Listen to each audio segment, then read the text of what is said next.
tayong Subaru WRX. So tinanggal natin yung oil air cooler dito. So magpapalit tayo ng clutch component nito. So, tinanggal natin yung air cooler dito. Tapos yan. So tatanggalin lang natin dito sa taas, tapos mamaya doon na tayo sa baba. So yung starter kasama sa pagbababa yan. So ito guys, tips ko lang to para may idea kayo kung paano ang gumana ang transmission ng Subaru. Yan. So tingnan nyo na lang. So ang issue nito, matigas yung pedal nya, clutch pedal. So kaya ngayon magpapalit na tayo ng clutch component para lumambot na siya. So ayan guys, update ko lang kayo dun sa baba.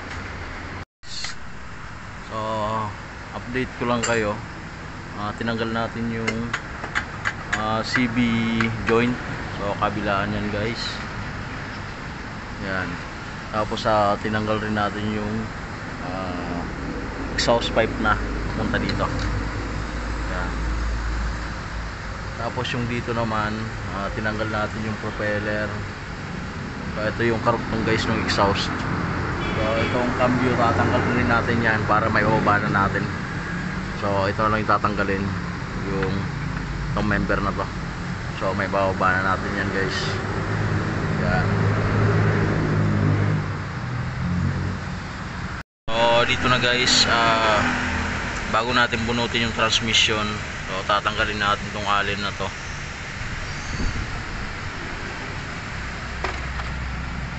Yan. So ito yung tatanggalin natin na alin guys.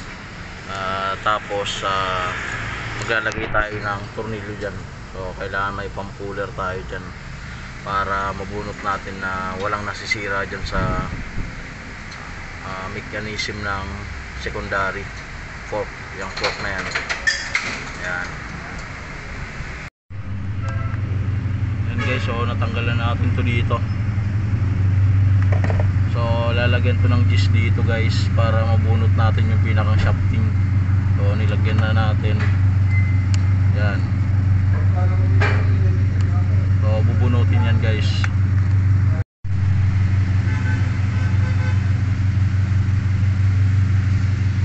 Yan, ganito guys kahaba yung shafting nya.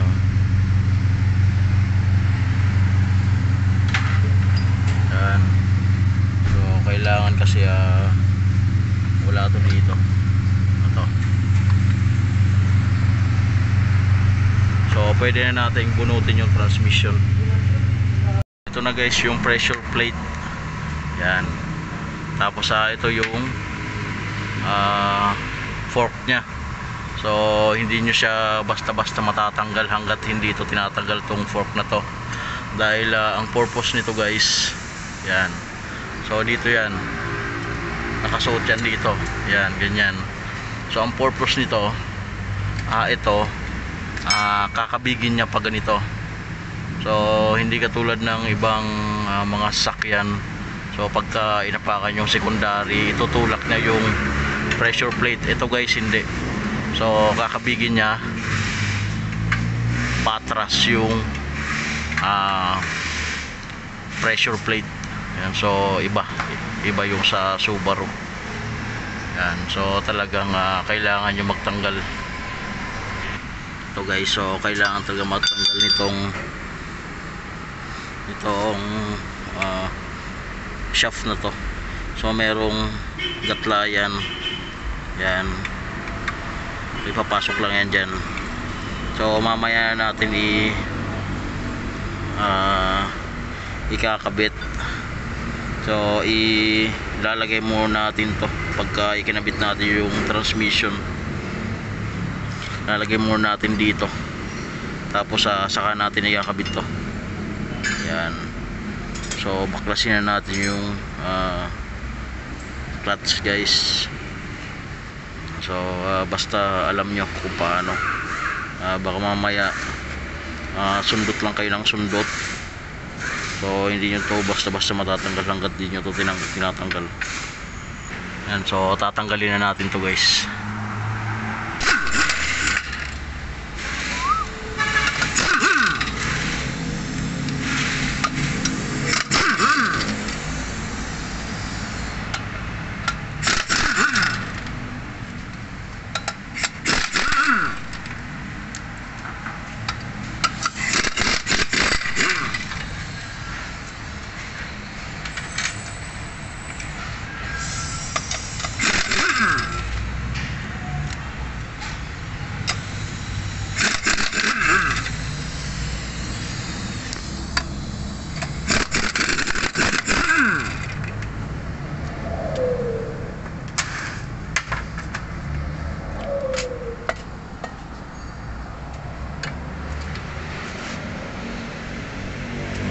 Flavor yung ano niya. So ito guys yung pinakang lock nya. Yan. So ito yung pressure plate. Sunog na siya. Yan, manipis na rin. So magpapalit tayo rin ito. Yan.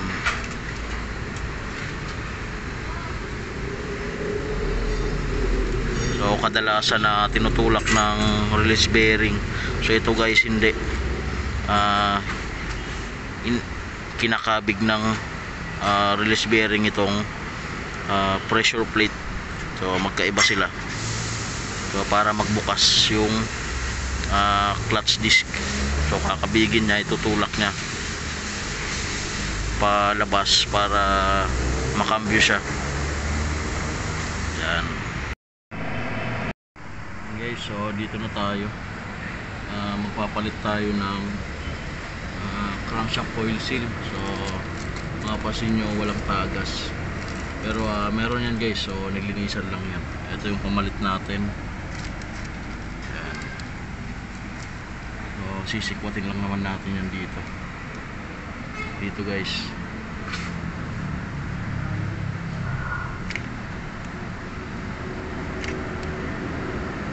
Sirain na natin.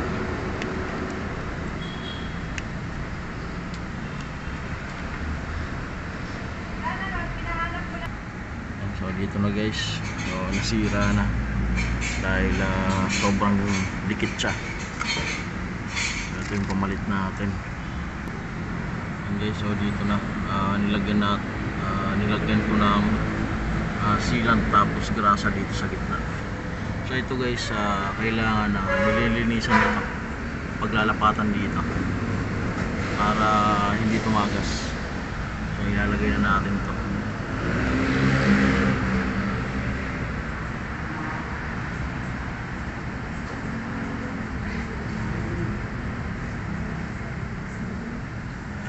So papaluin na lang yan.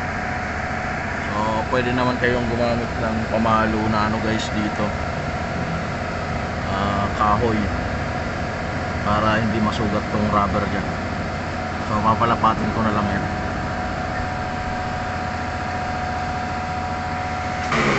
Yan guys, nandito na. So dinahan-dahan ko lang to. Yan. So basta't lumapat siya dito, okay na yan. Hindi naman kailangan na ibaon ng ibaon. So kailangan lang tama lang, umantay lang, okay na siya. So flywheel na yung isusunod natin. And guys, nandito na yung flywheel natin. So itatapat lang naman natin sa butas.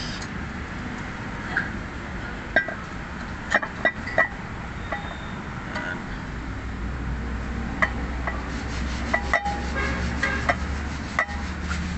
So kailangan nakatapat. Okay, so dito na. Ito na yung flywheel natin. Na-torque na rin natin to.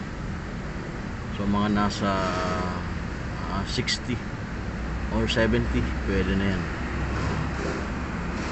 Ilalagay na lang natin yung pressure plate.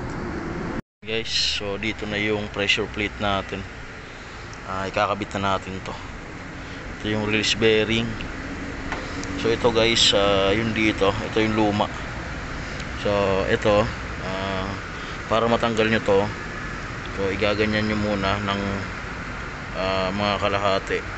Tapos ito ipupush nyo to i-push. So i-push to guys para matanggal natin, para mag-unlock siya. Yan.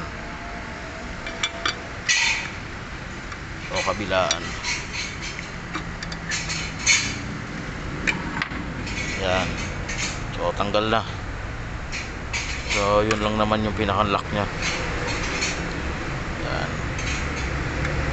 So ikabit muna natin. Mamaya natin to ilalagay pagka nakakabit na to. Yan guys. So ganito to, yung makapal nandito. Nakatapat sa transmission.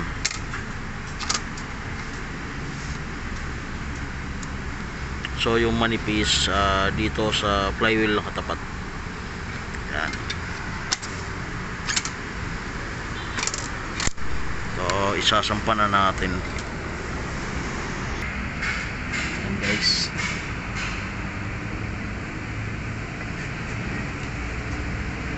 So yung dowel dito sa flywheel itapat nyo na lang.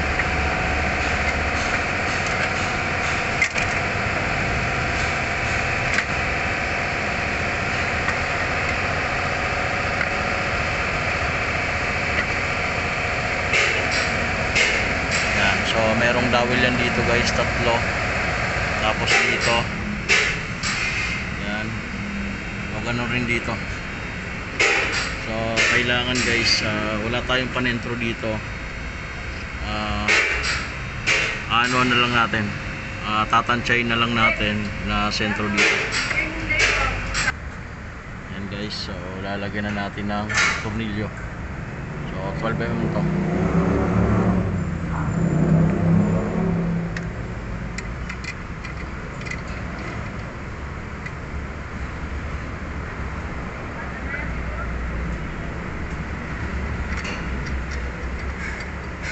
So dito guys, tansya-tansya na lang to dahil hindi lahat ng hindi dito palagi na lang subar yung ginagawa. So iba-iba.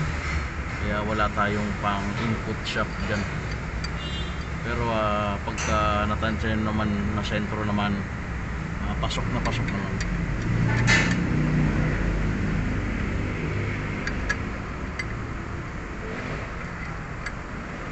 So ito hindi nyo na kailangan magbaba pa ng makina para lang tanggal yung clutch.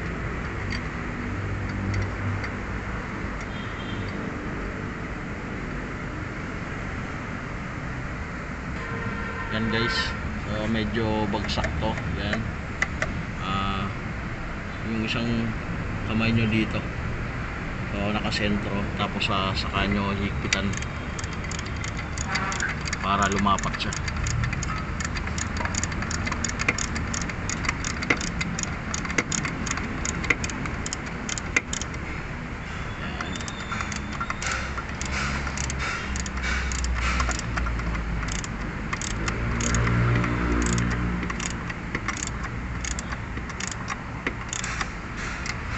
Kabilaan yung higpit para pantay.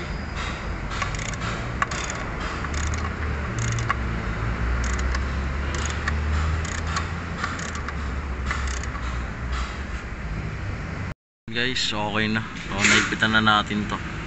So pwede nyo rin itong i-torque, mga nasa 35 pwede.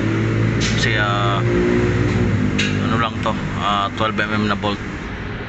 35 or 30 pwede yan. So wag lang sa 40 kasi napakatigas nun. So yung 40 tinotorque lang yun sa mga 14mm na bolt na ganito sa flywheel. Yan, okay na. So ito guys, saktong sakto siya. Sinilip ko lang yan. So ito na yung release bearing nya. Bali isasaksak lang natin to. Yan. So saksak lang natin to. Ganyan. Ganyan. Yan. Yan. Okay na siya. So nag-lock na yun guys. Yan. Nag-lock na yun. So kung magtatanggal kayo nito, ito lang naman yung iusog nyo papunta doon para matanggal. Yan, okay na siya, nag-lock na yon. So dito guys, nilalagay yung fork. So kakapain natin, pero maglalagay tayo ng tali dito para hindi siya gumalaw. Yan guys, so dito na isinampa na natin. Yan, so lumapat na siya. So yung ano guys, itong fork tinalian na lang para umangat, para hindi malaglag. So ilalagay na lang natin yan doon, sisilipin na lang natin kung yung pagpasok ng fork na yun. Yan guys, so dito na tayo. Yan, so tatanggalin natin sa pagkatali, tapos ipapasok na natin yung fork dun sa may release bearing. So kailangan sentro siya para hindi sumala. Yan guys, so pumasok na siya dun sa shafting nya. Yan, so kailangan na pumasok yung fork nito dun sa may release bearing. So masisilip nyo naman yung kabilaan. Tapos guys, ito na yung shafting nya. So ipinasok na natin. So kailangan sumagat yan dahil meron pang guide yun dun sa dulo. So ito okay na to, sumagat na to. So maikot nyo naman. Yan, okay na. So bubuuin na lang natin to.